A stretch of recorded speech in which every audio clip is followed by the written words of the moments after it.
The foundation of Jesus' earthly ministry was built upon a select group of 12 chosen disciples. These individuals were not merely followers, but were specifically called and commissioned for a profound purpose. Their collective journey would shape the early church and spread the message of the gospel across the world. Each disciple possessed a unique background, bringing diverse skills and perspectives to the nascent movement. From humble fishermen to a tax collector, their varied origins underscored the universal appeal of Jesus' message. Their individual stories highlight the transformative power of divine invitation. Their callings were often abrupt, demanding immediate and radical change. Jesus' summons frequently required them to leave behind their livelihoods and familiar lives.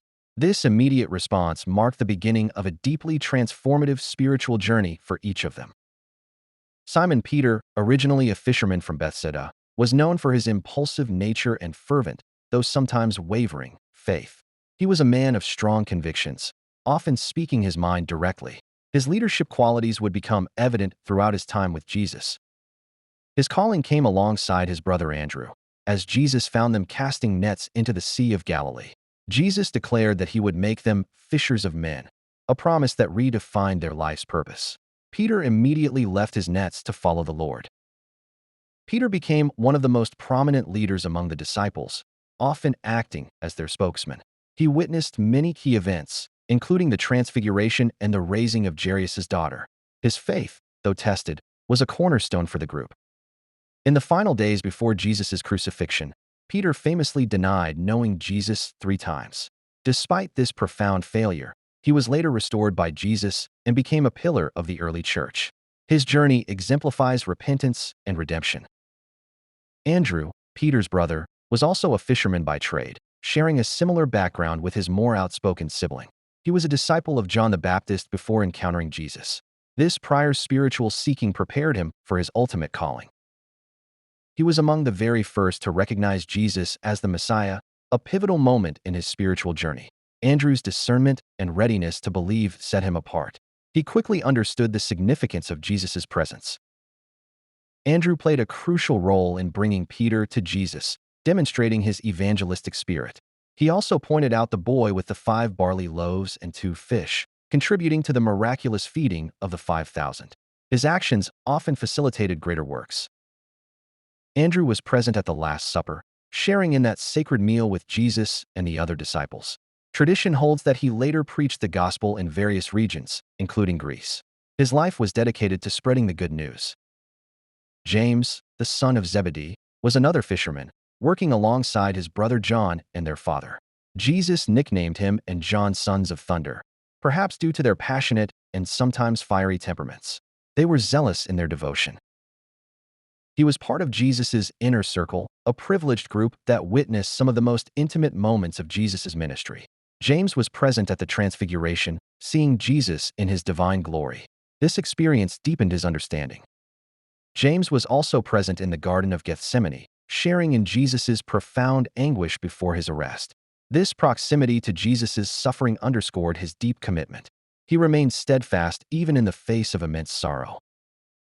Later in life, James became the first apostle to be martyred, executed by Herod Agrippa I. His death, recorded in the book of Acts, serves as a powerful testament to his unwavering faith. He gave his life for the gospel. John, James's brother, was also a fisherman and a son of thunder, yet he is famously known as the beloved disciple. His close relationship with Jesus is a recurring theme in the Gospels. He embodied deep affection and loyalty. He leaned on Jesus' chest at the Last Supper, a gesture signifying profound intimacy and trust. This moment highlights his unique bond with the Lord. John was privy to many personal conversations and teachings. John stood faithfully at the foot of the cross during Jesus' crucifixion, a testament to his unwavering devotion. Jesus entrusted his mother, Mary, into John's care from the cross. This act demonstrated Jesus' trust in John. His legacy is immense, as he authored the Gospel of John, 3 epistles, and the prophetic book of Revelation. His writings offer profound theological insights into the nature of Christ and the Christian faith. John's contributions are foundational. Philip hailed from Bethsaida, the same town as Peter and Andrew. Initially, he displayed a degree of skepticism, questioning how Jesus could feed such a large crowd. His practical nature often led him to seek tangible evidence.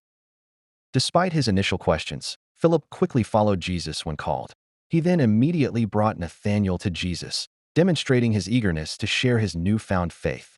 Philip became an early evangelist. Philip was present at the feeding of the 5,000, where Jesus tested his faith regarding the provision of food. He also brought some Greeks to Jesus, showing his openness to those outside Jewish tradition. His involvement was significant.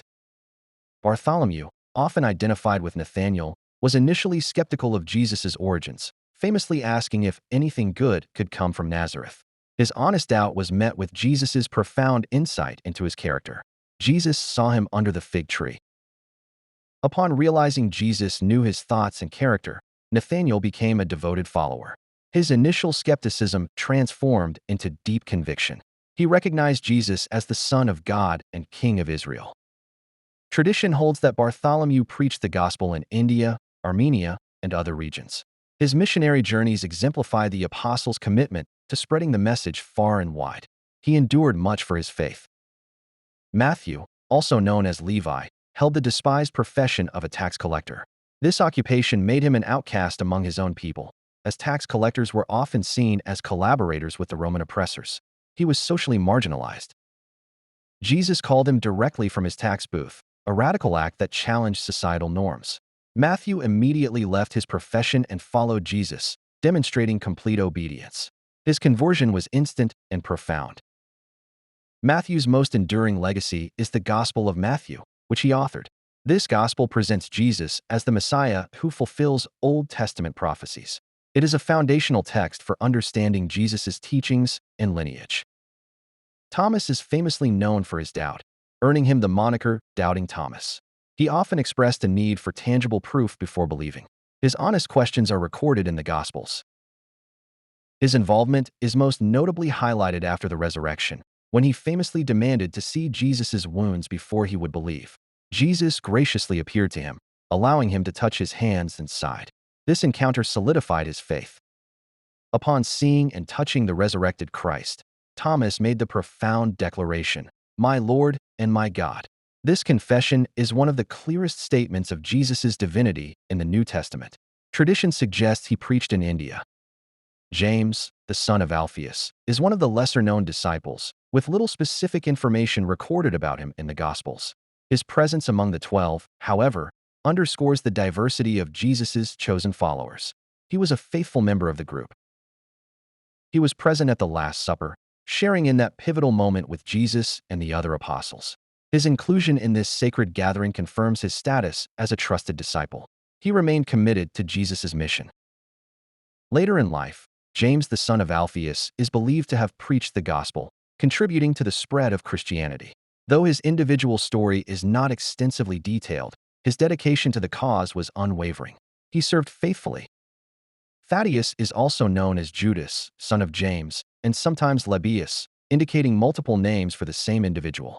Like James, son of Alphaeus, specific details about his life and ministry are scarce in the biblical accounts. He was a loyal follower. He was present at the Last Supper, participating in the intimate final meal with Jesus. During this supper, he asked Jesus a question about why he would manifest himself to the disciples, but not to the world. This shows his engagement. Tradition suggests that Thaddeus preached the gospel in Mesopotamia and Persia, enduring hardship for his faith. His missionary efforts contributed to the early expansion of the Christian message. He dedicated his life to Christ. Simon is distinguished by his epithet, the Zealot, indicating his past affiliation with a Jewish political group. The Zealots were fiercely nationalistic, advocating for liberation from Roman rule, often through violent means. His background was politically charged. His inclusion among the disciples is remarkable, as it highlights Jesus' ability to unite individuals from vastly different ideological backgrounds. A zealot and a tax collector, Matthew, were both part of the same group. He was present at the Last Supper.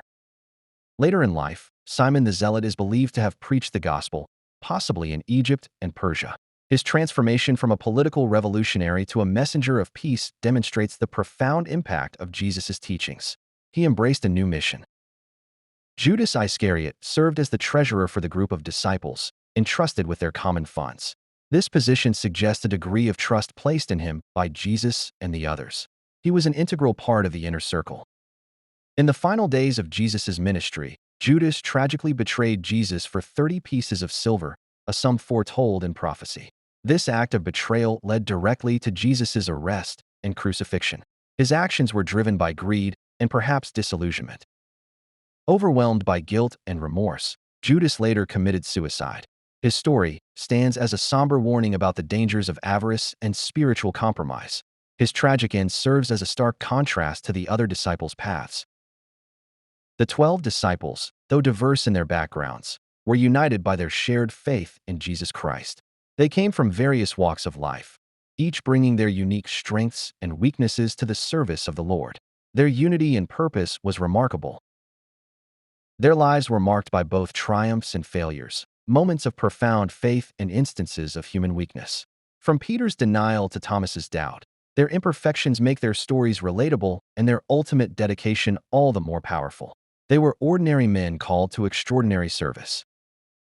The calling of the 12 disciples stands as a testament to the transformative power of faith. Their unwavering commitment, despite immense challenges, led to the enduring legacy of the gospel. Their lives continue to inspire believers across generations, demonstrating the profound impact of answering God's call.